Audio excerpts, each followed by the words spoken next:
लोग पढ़ रहे थे कि कंज्यूमर बाइंग बिहेवियर के हवाले से उसमें कस्टमर के बाइंग बिहेवियर होता क्या है, उस पर कौन कौन से फैक्टर इम्पैक्ट करते हैं। कुछ फैक्टर्स हमने उनसे डिस्कस कर लिए थे, हम मज़ीद जो फैक्टर रह गए थे वो हम आज के लेक्चर में अपना डिस्कस करेंगे। कल्चरल फैक्टर हमने डिस्कस कर लिए थे, अब हैं सोशल फैक्टर्स जो हैं जो कंज्यूमर बाइंग बिहेवियर के ऊपर इम्पैक्ट करते हैं, वो हम डिस्कस करने हैं। सोशल फैक्टर में सबसे पहला जो फैक्टर है वो है ग्रुप्स। ग्रुप की जो पर्टिकुलर जो सादी डेफिनेशन तो यही है कि कलेक्शन ऑफ टू और मोर पीपल जो किसी एक ख़ास पर्पज़ के लिए इकट्ठे होते हैं, वो ग्रुप कहते हैं। उनका कोई कॉमन और डिस्टिंक्टिव पर्पज़ होता है, उसको ग्रुप बोलते हैं उसको। अच्छा, अब कंज्यूमर के पर्सपेक्टिव में देखें कि कस्टमर किन किन ग्रुप से बिलोंग करता है, उसके फ्रेंड्स का ग्रुप कौन सा है, उसके जो है ना प्रोफेशनल ग्रुप कौन सा है। अच्छा, और इसके अलावा वो किन ग्रुप्स का हिस्सा बनना चाहता है, ये डिफरेंट कैटेगरीज हैं ग्रुप्स की। अब ऐसे ग्रुप्स जिनका कस्टमर एक्चुअली मेंबर है, ऐसे ग्रुप्स जिनका कस्टमर एक्चुअली मेंबर है, इस तरह के ग्रुप को बोलेंगे मेंबरशिप ग्रुप। फॉर एग्ज़ाम्पल एक कस्टमर है, वो शौक़ रखता है, उसका टूरिज़म का शौक़ रखता है और उसने अपने पास मोटर बाइक रखी हुई है कि मैं बाइक पे साथ बैठ के जो इस तरह के टूरिस्ट स्पॉट्स हैं उनको विज़िट करता जाता है, सैर स्पॉटा करता है। और उसने इस तरह का कोई 5, 7, 8, 10 लोगों का ग्रुप है वो ज्वाइन किया हुआ है उसने, जो कि मिलकर ये वाली एक्टिविटी परफॉर्म करते हैं। कौन सी एक्टिविटी परफॉर्म करते हैं? They go on different tourism spots. अब वो एक्चुअली उस ग्रुप का मेंबर है, तो ऐसे ग्रुप को हम लोग बोलेंगे it is the membership group. एक चीज़। दूसरा ग्रुप है, उसे हम लोग बोलते हैं, दूसरी टाइप ऑफ ग्रुप उसे बोलते हैं रेफरेंस ग्रुप।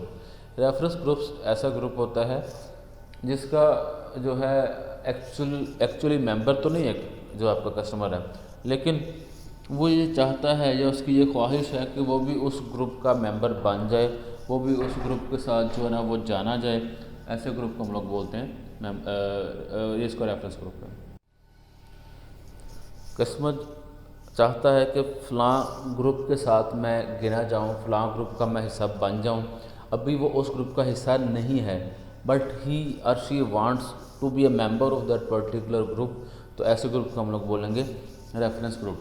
अभी जैसे मैं एग्जांपल दे रहा था आपको, ये जो है इसकी मोटर बाइक वाली एग्जांपल की। अब एक्चुअली अगर मैं टूरिज़म का शौक़ रखता हूँ लेकिन मैं ऐसा ग्रुप का भी हिस्सा नहीं हूँ, लेकिन मैं उसका हिस्सा बनना चाहता हूँ, तो ऐसा वो वाला जो ग्रुप जैसे कोई 5-7 लोगों ने बनाया हुआ है, मैं उसका हिस्सा बनना चाहता हूँ, तो वो रेफरेंस ग्रुप होगा।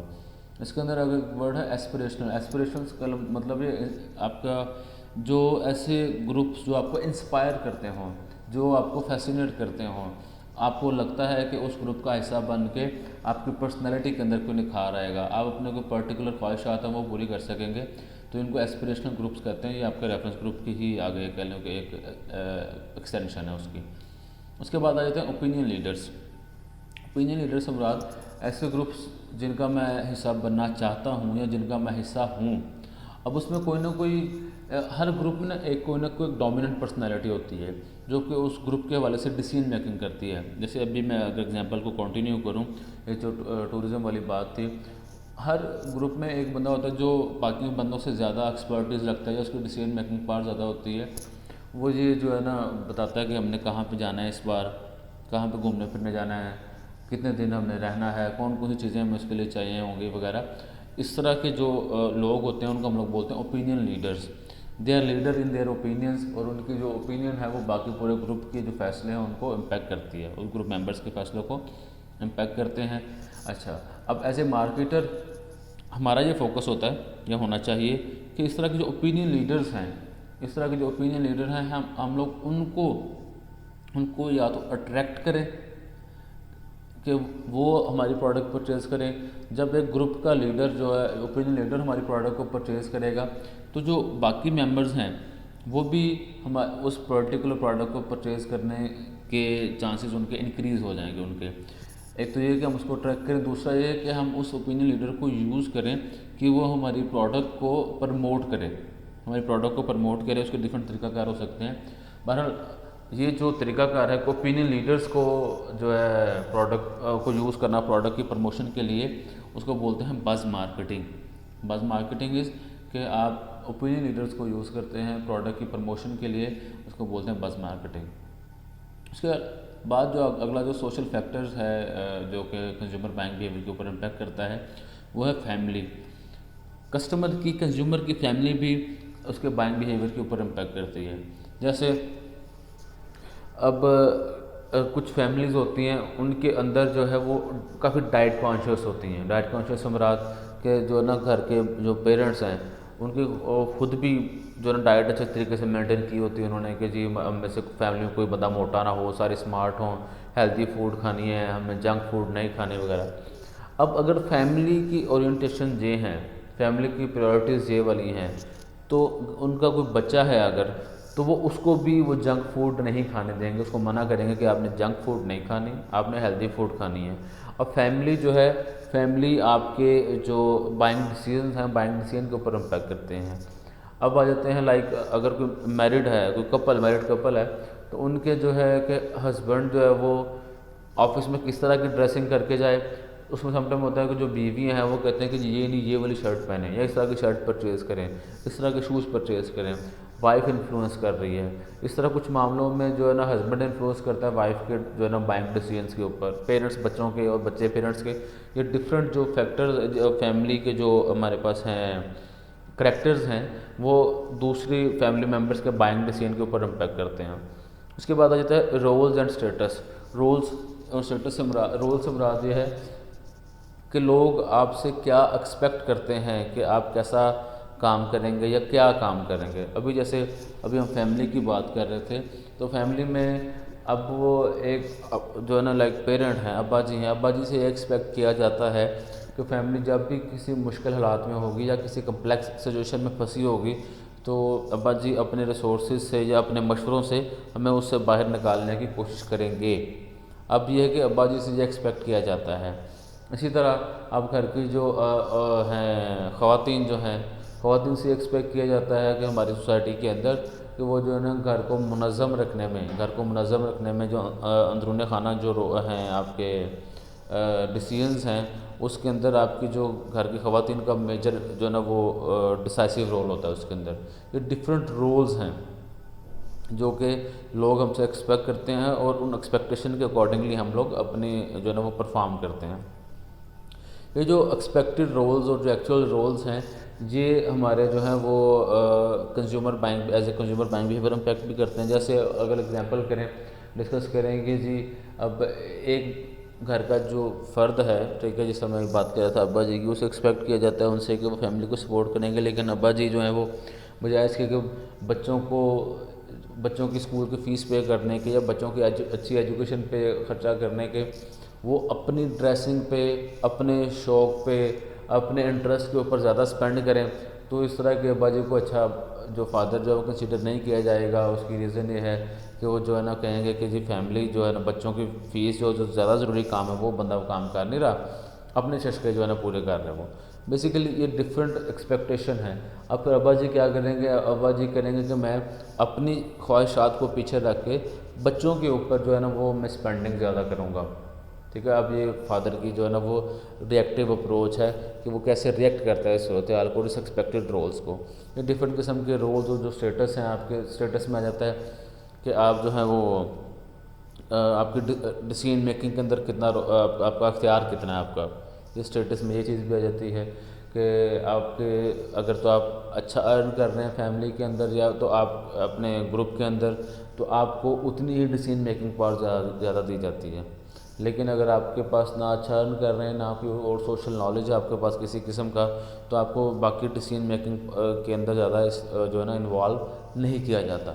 ये डिफरेंट किस्म के हमारे पास जो हैं वो सोशल फैक्टर्स है जो कि हमारे कंज्यूमर के बाइंग बिहेवियर के ऊपर इम्पैक्ट करते हैं। इसके बाद नेक्स्ट है हमारे पास पर्सनल फैक्टर्स। पर्सनल फैक्टर में एज एंड लाइफ साइकिल है कि अब जो है ना एज के किस हिस्से में है। आप अगर बिल्कुल छोटे हैं, बिल्कुल छोटा बच्चा होता है लाइक वो 2-3 साल का, ठीक है, 1-1.5 साल का, तो वो उसको कुछ नहीं पता कि उसके लिए क्या बेहतर है क्या बेहतर नहीं है। उसके लिए जितनी भी चीज़ें परचेज़ करनी हैं वो उसके पेरेंट्स ने करनी होती हैं या घर के बड़े अफराद ने करनी होती हैं। लेकिन वही बच्चा जब आ जाता है कोई 4-5-6-7 साल में, तो जो ड्रेसेस वगैरह तो अभी भी बड़े परचेज़ कर रहे होते हैं, लेकिन जो उसमें लाइक कोई उसने कैंडीज़ खानी है, उसने कोई लॉलीपॉप लेना है, इस तरह की जो चीज़ें हैं वो बच्चा वही लेगा जो बच्चे का दिल करता है। अब पेरेंट्स जो हैं वो कहेंगे नहीं ये इससे दांत ख़राब हो जाएंगे, ये चीज़ नहीं खानी, ये खाओ, बच्चा उनकी बात नहीं मानता। तो बच्चा ज़ाहिर बच्चा है। अब एज उम्र के किस हिस्से में है, उसके अकॉर्डिंगली आपका जो है ना वो डिसीजन मेकिंग आपकी करवाई जाती है। अगर आप जो है वो अभी आपकी एज 10-12 साल है, 15 साल है, तो आपको जो है ना आमतौर पे अगर फैमिली ने कोई वो करना है, प्लॉट परचेज़ करना है, कोई प्रॉपर्टी परचेज़ करनी है, तो उस तरह की डिसीजन मेकिंग में आपको शामिल नहीं किया जाता, क्योंकि आपसे ख्याल किया जाता है कि अभी आपकी एज कम है, तो आपको अभी ज़्यादा नहीं पता मार्केट के बारे में, इसलिए आपको उस फैसले में शामिल नहीं किया जाता आपको। लेकिन ऑन द अदर हैंड अगर जो कोई एज जो है वो कोई 28-30 साल या इससे ऊपर को जब जाते जाते फिर आपको उन फैसलों के अंदर शामिल किया जाने लगता है। वो आपको शामिल करते हैं कि जी आप बताओ, मशवरा दो कि कहाँ हमें प्लॉट परचेज़ करना चाहिए एंड ऑल दैट। ये आपकी एज है। उसके अलावा लाइफ साइकिल से मुराद है कि जी आप उम्र के, अब इंसानी ज़िंदगी जो है वो आपके जो एज का लाइफ साइकिल है, ऐसे लाइफ साइकिल दो किस्म के होते हैं। एक है लाइफ साइकिल एज का, इससे मैंने बताया कि इंसान बच्चा है, जवान है, बूढ़ा है, उसके अकॉर्डिंगली उसमें डिसीजन मेकिंग में जो है ना वो होते हैं, वो चीज़ें चेंज होती हैं। उसके अलावा एक होता है family life cycle. Family life cycle में होता है कि इंसान पहले बच्चा है, फिर थोड़ा टीनेजर में आता है, और फिर जो है ना वो उसके अलावा जब वो अपने टीज़ में 20s में जाता है, अब वो जो है उसमें तब तक वो अगर वो अनमैरिड है तो ये एक स्टेज है आपकी फैमिली लाइफ साइकिल की। जब बंदा मैरिड हो जाता है, मैरिड के बाद फिर जो है ना वो मैरिड लेकिन अभी बच्चे नहीं हैं, मैरिड फिर बच्चे हो गए, फिर बच्चे बड़े हो गए, ठीक है। उसके बाद आप पेरेंट हैं, पेरेंटिंग रोल में जो है ना अब आपके बच्चों की शादी में फिर आप ग्रैंड पेरेंट वाली साइड पे चले जाते हैं। ये डिफरेंट किस्म के फैमिली लाइफ साइकिल हैं। आप अपने फैमिली लाइफ साइकिल के किस हिस्से में हैं, ये चीज़ें भी इम्पैक्ट करती हैं आपके जो है ना डिसीजन मेकिंग के ऊपर, कंज्यूमर बाइंग बिहेवियर के हवाले से। अब आ जाता है ऑक्यूपेशन, आप एम्प्लॉयड हैं या अनएम्प्लॉयड हैं, ये चीज़ें भी इम्पैक्ट करती हैं। अब जो बंदा एम्प्लॉयड होता है वो कंपैरेटिवली ज़्यादा कॉन्फिडेंट होता है अपनी बाइंग के ऊपर। उसको पता है कि जो चीज़ें मैं परचेज़ कर रहा हूँ मैं अपने पैसों से परचेज़ कर रहा हूँ, तो अगर कल को इसका कोई रिज़ल्ट सही नहीं निकलता तो मुझे कोई पूछने वाला या परेशान करने वाला बंदा नहीं होगा, क्योंकि मैंने अपने ही पैसों से ये काम किया है। लेकिन एक बंदा अनएम्प्लॉयड है, वो अपने भाई के या बाजी के पैसों से चीज़ें ख़रीदना चाह रहा है, तो वो बड़े ध्यान से सोचेगा, वो लोगों से मशवरे लेगा ज़्यादा कि जो है ना, क्योंकि किसी के पैसे लगा रहा हूँ मैं, अपने अर्न किए हुए पैसे नहीं हैं, तो लोगों को मैंने कल को जवाब देना है कि भाई मैंने ये चीज़ें परचेज़ की थी तो इनका रिज़ल्ट क्यों नहीं ठीक आया। तो फिर वो उसको ज़्यादा कीनली ऑब्ज़र्व करेगा उस चीज़ को। इकोनॉमिक सिचुएशन कि अपनी कंज्यूमर की इकोनॉमिक सिचुएशन कैसी है, कि वो फाइनेंशियली स्ट्रॉन्ग है या मिडिल लेवल पे है, या उसके जो है फाइनेंशियल हालात ख़राब हैं। ये चीज़ें भी आपकी बाइंग डिसीजन के ऊपर इम्पैक्ट करती हैं। लाइफस्टाइल में आ जाता है कि आपकी रूटीन की एक्टिविटीज़ क्या हैं, आपके इंटरेस्ट और ओपिनियंस क्या हैं। अब इसमें आ जाता है कि जी कुछ लोग ऐसे हैं जो अपना एक्स्ट्रा टाइम स्पेंड करने के लिए स्पोर्ट्स में इंटरेस्ट लेते हैं, कुछ लोग ऐसे हैं जो एक्स्ट्रा टाइम स्पेंड करने के लिए मूवीज़ देखते हैं, तीसरे जो है ना वो आपके ड्रामाज देखते हैं, चौथे जो है ना वो घूमने फिरने चले जाते हैं, पाँचवें जो है ना वो बैठ के दोस्तों से गपशप भी करते रहते हैं। डिफरेंट किस्म के इंटरेस्ट और एक्टिविटीज़ होती हैं। कुछ लोग होते हैं बुक रीडिंग करते हैं। आपका लाइफस्टाइल कैसा है आपका, ये चीज़ें भी जो है ना आपके उसमें है इम्पैक्ट करती हैं कंज्यूमर बाइंग बिहेवियर के ऊपर। लाइफस्टाइल सेगमेंटेशन भी इसी चीज़ से आगे निकली है। लाइफस्टाइल सेगमेंटेशन, कुछ लोग ऐसे होते हैं कि जो फास्ट फॉरवर्ड किस्म के लोग होते हैं, टेक्नोलॉजी को बहुत जल्दी अडॉप्ट करते हैं। कुछ होते हैं कि अपने हिसाब से बयाना करते, जिस तरह हमारे अब जो पेरेंट्स या ग्रैंड पेरेंट्स हैं वो इतने ज़्यादा टेक्नोलॉजी फ्रेंडली नहीं हैं, वो टेक्नोलॉजी को इतनी जल्दी अडॉप्ट नहीं करते। उसकी रीज़न ये है कि वो एक कंफर्ट जोन के अंदर फिट हो गए हुए हैं, उस कंफर्ट जोन से बाहर निकलना को वो रजिस्ट करते हैं।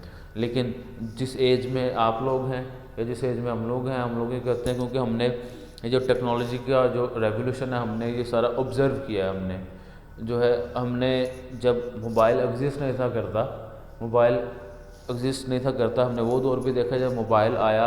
आपके सिंपल सादे जो सिम्पियम फ़ोन बोलते हैं, क्या बोलते हैं उनको, वो फ़ोन देखे हमने, स्मार्टफोन देखे, हमने इतना ज़्यादा चेंज देखा, चेंज के साथ खुद को एडजस्ट किया। अब हमारा जो थ्रेशोल्ड लेवल है वो इतना ऊपर चला गया हुआ है कि हम लोग किसी भी लेवल का जो चेंज है टेक्नोलॉजी का, हम वो एक्सपेक्ट भी कर सकते हैं, एक्सपेक्ट करने के साथ साथ उसको अडॉप्ट भी कर सकते हैं। अब जब हम आर्टिफिशियल इंटेलिजेंस के बारे में इतनी चीज़ें सुनते हैं, पढ़ते हैं, देखते हैं, तो हमें ज़्यादा ऑड नहीं लगता कोई भी नई इनोवेशन। लेकिन अगर हमारे जो ग्रैंड पेरेंट्स जिनके हयात हैं, ठीक है, अगर वो देखें, उन्होंने अपनी उम्र का बेशतर हिस्सा जिस चीज़ में गुजारा है, अब वो उस जो कह लें कि उस फ्रेम ऑफ रेफरेंस से बाहर निकलने में ख़ुद को बहुत मुश्किल महसूस करते हैं। तो इस हिसाब से भी आपके डिफरेंट जो है ना वो लाइफस्टाइल सेगमेंटेशन हो जाती है। आपके पर्सनालिटी और सेल्फ कॉन्सेप्ट, पर्सनालिटी के बारे में आपकी डिफरेंट किस्म की पर्सनालिटीज़ होती हैं। आपके इंसान जो है वो कुछ एक होते हैं जो अपने आप में रहते हैं। लोग अपने आप में रहने से मुराद लोगों से ज़्यादा घुलना मिलना नहीं है, अपने काम से काम रखना है। इस तरह के लोग इंट्रोवर्ट होते हैं। इसके अलावा जो है कुछ लोग होते हैं दूसरों से बात करना पसंद करते हैं, घूमना फिरना पसंद करते हैं, अपनी ओपिनियंस देना पसंद करते हैं, दूसरों के ओपिनियंस लेना पसंद करते हैं। ये एक्सट्रोवर्ट लोग होते हैं। इंट्रोवर्ट होने के अपने फ़ायदे नुकसान हैं, एक्सट्रोवर्ट होने के अपने फ़ायदे नुकसान हैं। ये चीज़ें कुछ तो होती हैं कि इंसान की जो फैमिली बैकग्राउंड है उससे डेवलप होते हैं कि इंसान कितना इंट्रोवर्ट और एक्सट्रोवर्ट है। कुछ चीज़ें ये हैं कि आपके जो दोस्त अहबाब हैं, आप जहाँ पे पढ़ते हो, जहाँ पे काम करते हो, ये चीज़ें भी इम्पैक्ट करती हैं कि आपकी पर्सनैलिटी के आप कितने इंट्रोवर्ट हैं या कितने एक्सट्रोवर्ट हैं, उस पर भी डिपेंड करते हैं। अब जैसे अगर मैं बात करूं कि आपके जो आर्मी के अदारे हैं, अब आर्मी या जो आर्म फोर्सेस हैं, वहाँ पे जो एक्सट्रोवर्ट लोग जो कि खुल के बात करने वाले लोग हैं, जो कि अपने ओपिनियन देने वाले लोग हैं, उन लोगों को इतना वेलकम नहीं किया जाता। लेकिन अगर आप बात करें प्राइवेट कॉर्पोरेट सेक्टर की, जहाँ पे इनोवेशन और क्रिएटिविटी को सपोर्ट किया जाता है, इनकरेज किया जाता है, वहाँ पे जो एक्सट्रोवर्ट लोग हैं उनको जो ना वहाँ पे सपोर्ट किया जाता है, उनको वहाँ पे इनकरेज किया जाता है। और जैसे लोग जो कि किसी किस्म के इनपुट नहीं देते किसी भी काम के अंदर, ऐसे लोगों को प्राइवेट और कॉर्पोरेट सेक्टर जो कि इनोवेशन ओरिएंटेड होते हैं, उनको वहाँ पे ज़्यादा लाइक नहीं किया जाता उनको। ओके। और सेल्फ कॉन्सेप्ट से मुराद ये है कि आप जो अपने बारे में क्या सोचते हैं। अपने बारे में सोचने से मुराद ये है कि आपके ख्याल से कि आप एक कामयाबी की तरफ जा रहे हैं या आप सिर्फ टाइम ज़ाया कर रहे हैं। आपका अपने बारे में क्या ख्याल है कि आप जो है ना वो अपनी ज़िंदगी के जो अक्सर फ़ैसले आप खुद करते भी हैं कि नहीं करते, आपको कितना खुद अख्तियार, आप पास अख्तियार कितना अपने फ़ैसलों के अंदर। ये डिफरेंट किस्म के जो आपके जो है ना वो फैक्टर्स हैं जो कि आपके अपने जो इम्प्रेशन है अपने बारे में, उस चीज़ के अंदर आपको जो ना उसके बारे में डायरेक्शन देते हैं। इसको बोलते हैं सेल्फ कॉन्सेप्ट।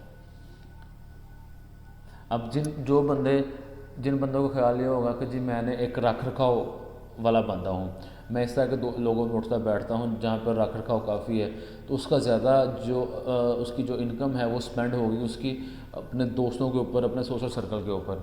लेकिन ऐसा बंदा जिसके लिए रख रखाव या जो बाहर के लोग हैं वो इतने ज़्यादा इम्पॉर्टेंट नहीं हैं, उसका ज़्यादा जो इनकम है वो स्पेंड होगी अपनी फैमिली के ऊपर। ये डिफरेंट जो फैक्टर्स हैं अल्टीमेटली आपके स्पेंडिंग बिहेवियर को डायरेक्ट करते हैं। अच्छा, जिस तरह आप एक जो आपके जो मार्केटर्स हैं उनका ख्याल ये है, जिस तरह हर इंसान की अपनी एक पर्सनैलिटी होती है, इसी तरह ब्रांड्स की भी पर्सनैलिटी होती है। ब्रांड अपने आप को एज ए पर्सन भी जो है ना वो पोर्ट्रे करते हैं, डिपिक्ट करते हैं।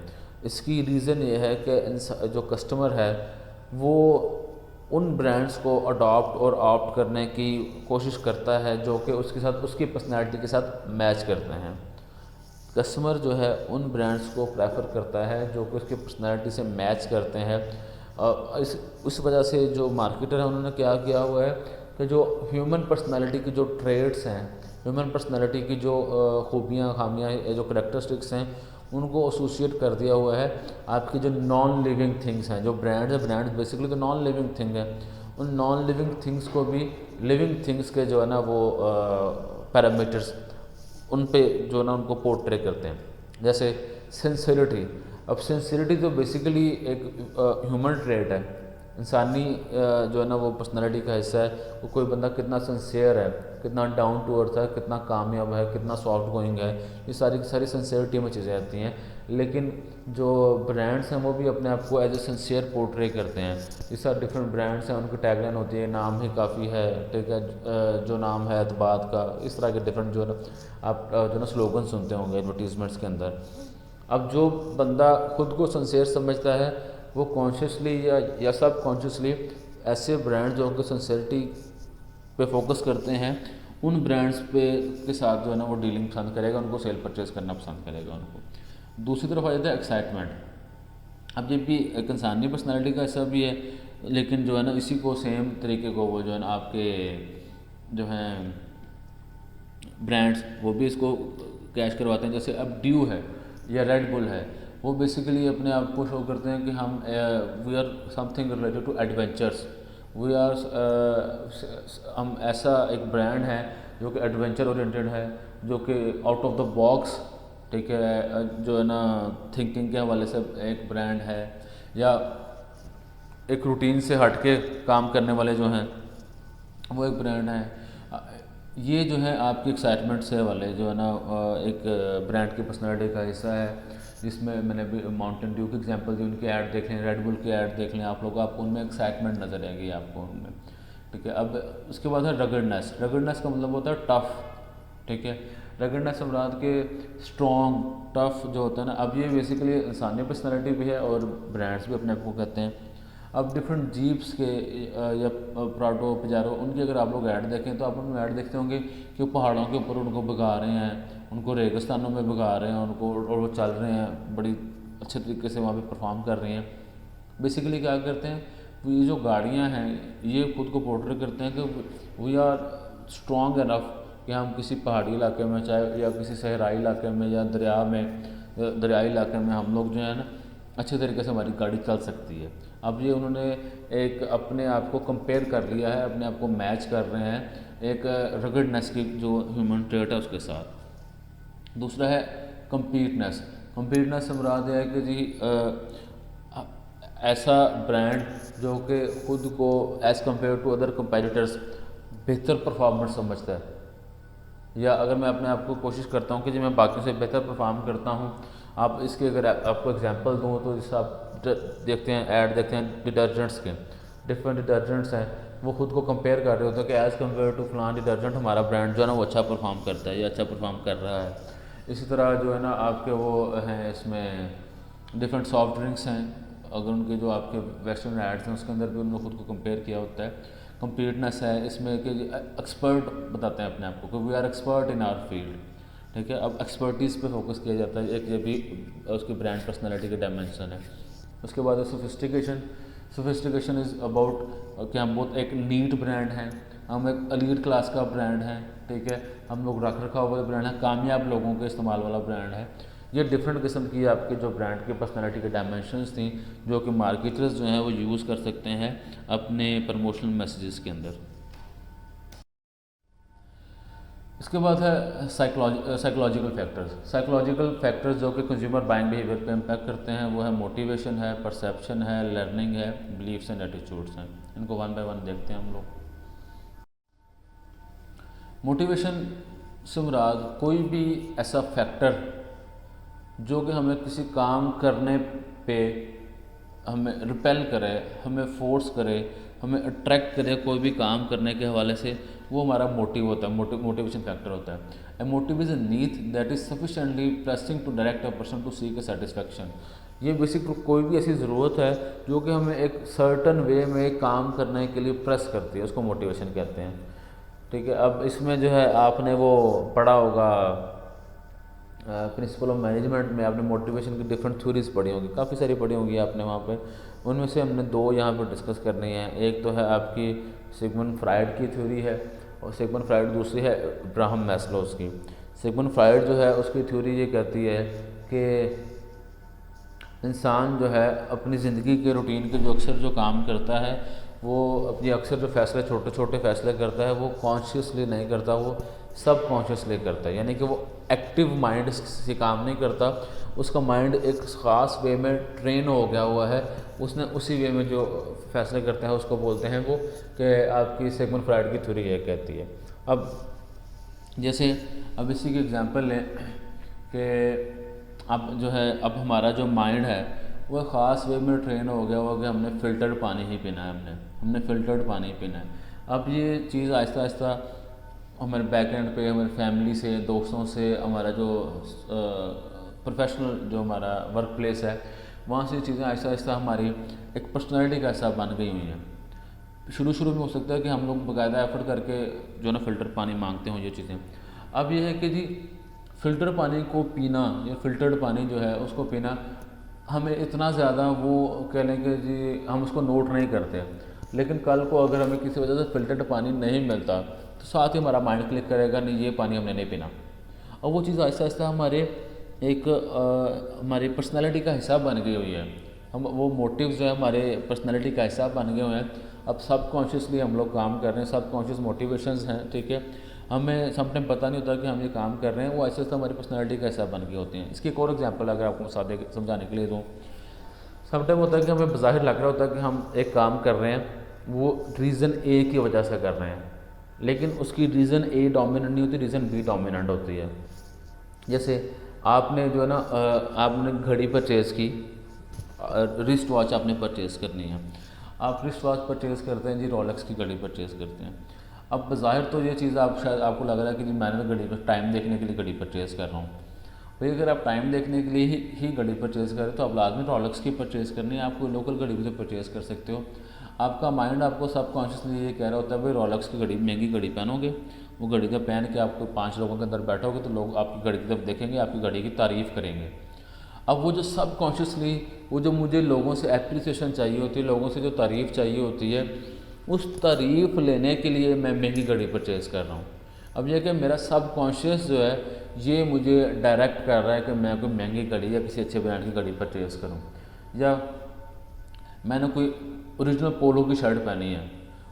बाज़ार तो शर्ट पहनी है कि जी मैंने शर्ट पहनी है ताकि मैं कंफर्टेबल रहूँ, टी शर्ट्स लूँ मैं ताकि कंफर्टेबल रहूँ, लेकिन दोस्तों के अंदर बैठूँ, दोस्त कहेंगे यार वाह पोलो, जेन्युइन पोलो की शर्ट पहनी हुई है आपने, अच्छा ब्रांड है, महंगा ब्रांड है।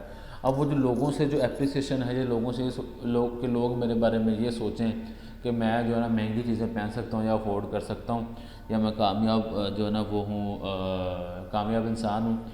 अब ये जो चीज़ें हैं ये मेरे से सर्टन वे में जो है ना वो फैसले करवाती है।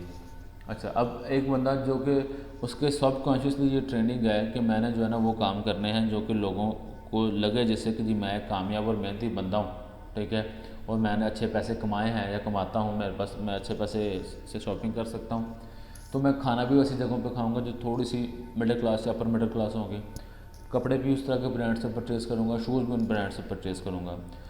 अब ये मेरा सबकॉन्शियस एक वे में ट्रेन हुआ था, जिसकी वजह से मैंने अपने जो स्पेंडिंग बिहेवियर है वो अकॉर्डिंगली मैंने एडजस्ट कर लिए मैंने। दूसरी जो थ्योरी है मोटिवेशन की जो हमने अपने कॉन्टेक्स्ट में डिस्कस करनी है वो है अब्राहम मैस्लोस की। ये आपने पढ़ी होगी। अब्राहम मैस्लोस की थ्योरी कहती है कि इंसान जो है अपनी ज़िंदगी में जितने भी काम करता है उसके पीछे जो बेसिक मोटिवेशंस हैं, आपके 5 किस्म की मोटिवेशन हैं उसमें। सबसे पहले इंसान अपनी फिजियोलॉजिकल नीड्स को पूरी करने की कोशिश करता है। फिजियोलॉजिकल नीड्स से मुराद है हमारी भूख, प्यास, रहने के लिए छत चाहिए, ये हमारी जिस्मानी और फिज़िकल ज़रूरतें हैं। उसके बाद आ जाती हैं सिक्योरिटी नीड्स। सिक्योरिटी नीड्स से मुराद ऐसी ज़रूरियत कि मैं अपने आप को सिक्योर फील करूँ, फाइनेंशियली सिक्योर फील करूँ, फिज़िकली सिक्योर फील करूँ, यानी कि ऐसा ना हो कि मुझे कोई बंदा आए कत्ल करके चला जाए, मुझे ऐसा एनवायरनमेंट नहीं चाहिए, मुझे सिक्योरिटी चाहिए, मुझे अपने पैसों की सिक्योरिटी चाहिए, मुझे अपने ताल्लुकात की सिक्योरिटी चाहिए, अपने फैमिली मेम्बर्स की सिक्योरिटी चाहिए। उसके बाद आता है कि जब इंसान की भूख की ज़रूरतें पूरी होती हैं तो सिक्योरिटी की नीड्स पूरी करता है। जब इसकी सिक्योरिटी की नीड्स पूरी हो जाती हैं फिर वो अपनी आता है सोशल नीड की तरफ। सोशल नीड से मुराद कि उसकी जो सेंस ऑफ बिलोंगिंगनेस है कि लोगों के साथ मेरा ताल्लुक़ रहे, मैं लोगों में उठूँ बैठूँ, लोग मुझे सोशली एक्सेप्ट करें, ठीक है, लोग मुझे अपनी एक्टिविटीज़ के अंदर साथ शामिल करें, मैं अपनी एक्टिविटीज़ में साथ लोगों को शामिल करूं। इस तरह की एक्टिविटीज़ को बोलते हैं सेंस ऑफ बिलोंगिंगनेस। अब जैसे अब आप सब लोग जो है ना वो हैं यूनिवर्सिटीज़, अभी तो आप लोग ऑनलाइन पढ़ रहे हैं, लेकिन आप सब लोगों का एक दोस्तों का एक सर्कल होगा, कोई ना कोई आपके दोस्त होंगे, किसी के कम होंगे, किसी के ज़्यादा होंगे। अब वो जितने भी आपके दोस्त हैं, अब लाजमी नहीं कि डेली आप उन दोस्तों के साथ मिलकर कोई ना कोई जो है ना आप कोई काम ही कर रहे हैं, आप बैठते हैं उनसे गपशप करते हैं, आप लोग इंटरटेन करते हैं, एक दूसरे को अप्रिशिएट करते हैं, एक दूसरे को जो है ना मॉरली सपोर्ट भी करते हैं। अब ये जो ताल्लुक़ है आप लोगों का आपस में, इसको बोलते हैं कि आप अपनी सोशल नीड को पूरा कर रहे हैं। आप जस्ट इमेजिन कर लें कि आपको खाना भी मिल रहा है आपको सिक्योरिटी भी मिल रही है, पैसे भी बहुत हैं आपके पास, लेकिन आपका दोस्त कोई नहीं, आपका फैमिली मेम्बर भी कोई नहीं, अगर है तो आपसे मिलते नहीं हैं। आपको एक बहुत बड़े बंगले के अंदर अकेला छोड़ दिया जाए, जहाँ पे गाड़ी भी हो, जहाँ पे खाना भी वंस बनना हो, बहुत चीज़ें हों, तो क्या आप वहाँ पे इजीली सर्वाइव कर जाएंगे? आप हो सके 2 दिन, 4 दिन, 5 दिन, 1 महीना आप अकेले रह लें। लेकिन इंसान के जज्बात होते हैं, उनमें से जज्बातों में से एक जज्बात ये भी है कि उसने एक जज्बा ये भी है कि उसने लोगों से बात करनी है, शेयरिंग करनी है, अपनी खुशी गमी शेयर करनी है। अब वो जो खुशी गमी के जो शेयरिंग का जो कॉन्सेप्ट है, वो इंसान को जो है ना वो डायरेक्ट करता है to behave in a certain way. इसका मतलब ये है कि मैं ऐसी चीज़ें नहीं खरीदूँगा जिससे लोग मुझे खुद से दूर रखें। जैसे अगर मैं चाहता हूँ कि मेरे दोस्त मुझे एक्सेप्ट करें, मुझे अच्छे दोस्त चाहिए, तो मैं किसी किस्म का नशा नहीं करूँगा, क्योंकि मुझे पता है अगर मैं नशा करूँगा तो दोस्त मुझे कहेंगे भाई हमारे पास ना बैठा करो। मैं वो वाली चीज़ें खाऊँ पीऊँगा, वो वाली चीज़ें पहनूँगा जो कि मेरे दोस्तों को लगता है कि अच्छी हैं, जो हमें पहननी चाहिए। लेकिन अगर मैं किसी को गलत किस्म की चीज़ें परचेज़ करने में अपनी स्पेंडिंग रखूँगा, टाइम स्पेंड करूँगा, तो वो मुझे एक्सेप्ट नहीं करेंगे। अच्छा, ये थी सोशल नीड्स। उसके बाद आ जाती है self esteem need. Self esteem need से मुराद ये है कि आपकी मुआशरे में जो रिस्पेक्ट का एलिमेंट कितना है, लोगों के नज़दीक आपकी वर्थ कितनी है। अब यहाँ पे मैं सिर्फ दोस्तों की बात नहीं कर रहा, दोस्तों से बाहर निकलें कि सोसाइटी आपके बारे में क्या सोचती है। सोशली आपको अच्छा समझा जाता है, बुरा समझा जाता है, आपको कामयाब समझा जाता है, नकम्मा समझा जाता है, स्ट्रगलर समझा जाता है। ये डिफरेंट किस्म के आउटकम्स हो सकती हैं। व्हाट डू यू वांट कि सोसाइटी आपके बारे में क्या सोचे, इसको बोलते हैं सेल्फ़ एस्टीम नीड्स। ठीक है। अब उसके बाद है हमारे पास सेल्फ़ एक्चुअलाइजेशन, जो टॉप ऑफ द लिस्ट होती है। यहाँ पे मैंने उसकी जो डायग्राम मैस्लो की नीड की मैंने इसलिए नहीं की क्योंकि आप लोगों ने ऑलरेडी पढ़ी हुई है, और अगर ना पढ़ी हुई पहले तो मुझे बता दीजिएगा, मैं आपको शेयर भी कर दूँगा आपसे मैस्लो की जो नीड पिरामिड है। अच्छा, सेल्फ़ एक्चुअलाइजेशन नीड है 5वीं किस्म की। वो कहता है कि जी हमने भूख भी पूरी कर ली, हमने सिक्योरिटी नीड्स भी पूरी कर ली, हमने सोशल नीड्स भी पूरी कर ली, हमने लोगों हमारे बारे में क्या सोचते हैं इसके ऊपर भी काम कर लिया हमने। उसके बाद 5वीं चीज़ ये है कि जी मैं अपना पोटेंशियल देखने की कोशिश करता हूँ कि मैं अपनी रूटीन से हट के क्या क्या काम कर सकता हूँ, मैक्सिमम क्या चीज़ें अचीव कर सकता हूँ। जैसे जी मैंने हाइकिंग करनी है, जी मैंने K2 क्लाइंब करनी है। मैं बेसिकली किसी और को दिखाने के लिए नहीं मैं K2 को क्लाइंब करना चाह रहा या माउंटेन हाइकिंग करना चाह रहा, क्लाइंबिंग करना चाह रहा। मैं बेसिकली अपने आप को टफ टाइम देने के लिए, अपना पोटेंशियल जज करने के लिए मैं कोई ना कोई इस तरह की जब एफर्ट करूँगा, इस तरह की एक्टिविटी परफॉर्म करूँगा, तो इसको जो है ये सेल्फ एक्चुअलाइजेशन नीड में आ जाती है ये वाली चीज़। ठीक है। अब इसमें ये कि इसका कंज्यूमर बाइंग बिहेवियर से क्या इम्पैक्ट है। इसका कंज्यूमर बाइंग बिहेवियर से इम्पैक्ट है, ऐसा बंदा जिसकी भूख की ज़रूरतें पूरी नहीं हो रही, जिसके घर में रोटी का नहीं पूरी हो रही, तो वो जो कभी भी दोस्तों पे खर्चा करने की, या दोस्त क्या सोचेंगे, उन चीज़ों पे फोकस नहीं करता। उसकी कोशिश ये होती है कि पहले मैं वो वाले काम करूँ, वो वाली स्पेंडिंग करूँ, उस हवाले से स्पेंडिंग करूँ जो कि मेरी और मेरी फैमिली के भूख वाले एलिमेंट पूरे हों, भूख प्यास वाले। भूख पूरी हो गई तो फिर मैं कहता सिक्योरिटी के हवाले से, लाइक घर में सिक्योरिटी कैमरास लगवा लूँ, या घर में जो है ना मैं कोई वेपन रख लूँ, या मैं कोई चौकीदार हायर कर लूँ। ठीक है। ये डिफरेंट सिक्योरिटी नीड्स को पूरा करने के लिए जो है ना मैं उन पर स्पेंड करूँगा। सोशल नीड का मैंने बता दिया कि मैं उस तरह की घड़ी पहनूंगा कि लोग कहें वाह क्या बात है। ठीक है। या लोग मुझे उसको एक्सेप्ट करेंगे, ऐसी चीज़ों से मना करेंगे जो कि उनके नज़दीक अच्छी नहीं है। Self esteem need, self